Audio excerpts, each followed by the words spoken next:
आज हम बात करेंगे यथार्थ हॉस्पिटल के तिमाही नतीजों और उनके भविष्य के बारे में। उनकी Q4 रिपोर्ट सामने आई है और कल उनका कॉन्फ्रेंस कॉल भी होने वाला है। तो हम देखेंगे कि इस कंपनी की परफॉर्मेंस कैसी रही और आने वाले समय में क्या उम्मीदें हो सकती हैं। हाँ, बिल्कुल। सबसे पहले तो ये कहना होगा कि यथार्थ ने पिछले कुछ सालों में बहुत तेजी से विस्तार किया है। 3 नए अस्पतालों का अधिग्रहण किया गया है, जिनमें से एक फरीदाबाद में और 2 अस्पताल हाल ही में 700 बेड वाले जोड़े गए हैं। इस पूरे विस्तार के बाद कंपनी की बेड क्षमता अब 200-300 से ऊपर हो गई है। बिल्कुल, और इसके बावजूद हम देख रहे हैं कि प्रॉफिट मार्जिन पर दबाव बना हुआ है। पहले 28% के आसपास रहता था, अब 25% के आसपास है। आप क्या सोचते हैं, क्या ये दबाव सिर्फ इस विस्तार के कारण है या इसमें और भी कारण हो सकते हैं? आप सही कह रहे हो।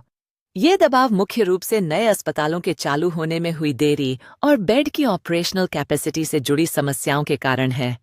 नया 100 अस्पताल खोलने के बाद भी कुछ महीने लगते हैं, तो डॉक्टरों की नियुक्ति में देरी हो सकती है और उपकरणों की स्थापना में भी समय लगता है। सच है, लेकिन अगर हम पिछले कुछ तिमाहियों को देखें तो हमें यह भी नजर आता है कि कंपनी ने लगातार टॉप लाइन ग्रोथ दिखाई है, लगभग 30% की दर से। क्या ये उन नए बेड्स और अस्पतालों की मदद से हो रहा है? जी हाँ, बिल्कुल। नए बेड से कंपनी ने रेवेन्यू जनरेट करना शुरू किया है। हालांकि इन अस्पतालों के चलने में समय लगता है, लेकिन जो मौजूदा अस्पताल हैं, जैसे नोएडा और ग्रेटर नोएडा, वे अच्छे तरीके से स्टेबल हो चुके हैं। इन अस्पतालों में अब अधिक सुपर स्पेशलिटी सेवाएं भी दी जा रही हैं, जिससे इनका योगदान बढ़ रहा है। और अब कंपनी का ध्यान नोएडा एक्सटेंशन और फरीदाबाद जैसे नए अस्पतालों पर है, जहां उन्हें बेहतर ग्रोथ की उम्मीद है। खासकर नोएडा एक्सटेंशन में ऑन्कोलॉजी सेवाओं का योगदान बढ़ा है, जो कि RPO रेवेन्यू पर ऑक्यूपाइड बेड को सुधारने में मदद करेगा।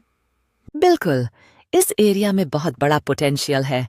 आपको ध्यान देना होगा कि यथार्थ का RPO अन्य बड़े अस्पतालों जैसे मैक्स और फोर्टिस से बहुत कम है। ऐसे में अगर ये सुपर स्पेशलिटी सेवाओं को बढ़ाते हैं, तो उनके RPO में सुधार की बहुत गुंजाइश है। तो आपको लगता है कि आने वाले कुछ महीनों में अगर ये अस्पताल पूरी तरह से ऑपरेशनल हो जाते हैं, तो ये कंपनी की प्रॉफिटेबिलिटी को कैसे प्रभावित करेंगे? यहाँ पर सबसे बड़ा सवाल यही है कि क्या ये दबाव जो अभी प्रॉफिट मार्जिन पर है, अगले कुछ महीनों में कम हो पाएगा।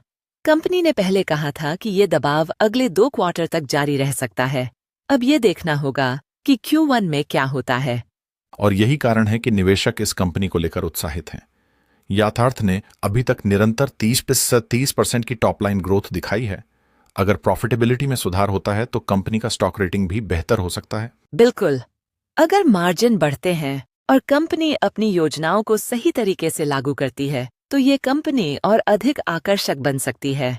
हालांकि कुछ चीजों पर स्पष्टता की जरूरत है, जैसे प्रॉफिटेबिलिटी में कब सुधार होगा और आयकर मामले का क्या अपडेट है। तो हम इस चर्चा को यहीं पर समाप्त करते हैं। ये सवाल अभी भी बना हुआ है कि यथार्थ हॉस्पिटल के लिए अगला कदम क्या होगा, लेकिन निश्चित रूप से इसके पास अपार संभावनाएं हैं। हाँ, और अगले कुछ महीनों में हमें और भी जानकारी मिलेगी। धन्यवाद।